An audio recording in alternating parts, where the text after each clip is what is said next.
Good morning. Today, for the tech tip of the week, we are going to be talking about account security.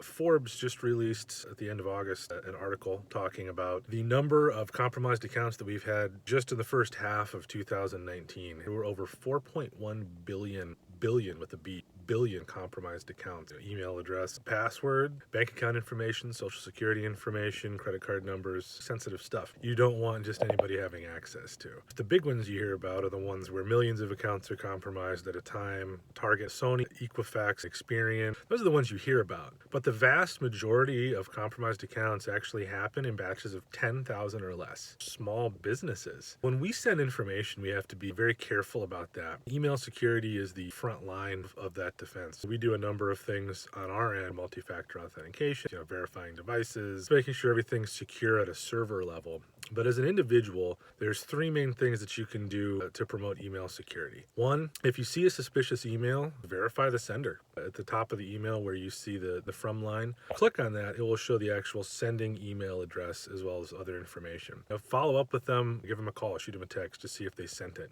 The second thing is, don't open any suspicious attachments. If you get an email from someone that you weren't expecting, maybe you don't know them, maybe you do, and there's an attachment included, there's not a lot of description. They'll just send an email and say, here you go, and there's an attachment to it. People just click and open that. Don't do that. Check and see what kind of attachment it is first. If it's a PDF, those are pretty harmless. .exe, an old style Microsoft Office format. .doc or .xls, we don't want to use those. When you open those, you can run scripts in it. You can do other things that actually happen in the background that you don't see and don't have control over. Viruses, Trojans, keyloggers, all kinds of fun stuff that you really don't want. Did Microsoft switch over to the .docx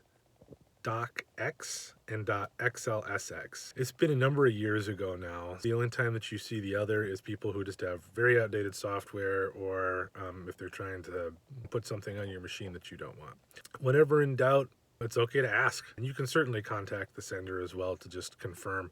It's much easier to do that than it is to try and recover all your lost information and resecure your computer once something's been installed on it. The third and final thing, the data we share with people, especially in our line of work, are sensitive things. Bank account information, a PDF of a purchase agreement that has their earnest money check copy in it. That's got routing number and account number. You don't want other people to get a hold of things like that. Even people's personal information as far as cell phone, email, that sort of thing, through a little creative social engineering, can be used for nefarious purposes. When you're transmitting personal or very secure data, to make sure that you are really only including the people on the email that need to be. But you don't really want to include additional accounts if it's not necessary, because all it takes is one account to be compromised, and we can control on our end, but we don't have control over other people's. If you remember, a few months back, one of Aaron's clients got an email asking for some money to be sent to an account. There were a number of people on an email chain. Some information was passed around. One of those accounts was compromised,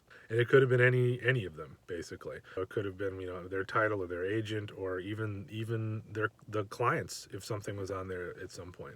Keep that data under control as much as possible. Just sending secure data to as few people as possible. I know this was a long one. Thanks so much for watching through if you got to this point. Hope this was helpful, and we will include a summary down in the email below. Thanks so much. Bye.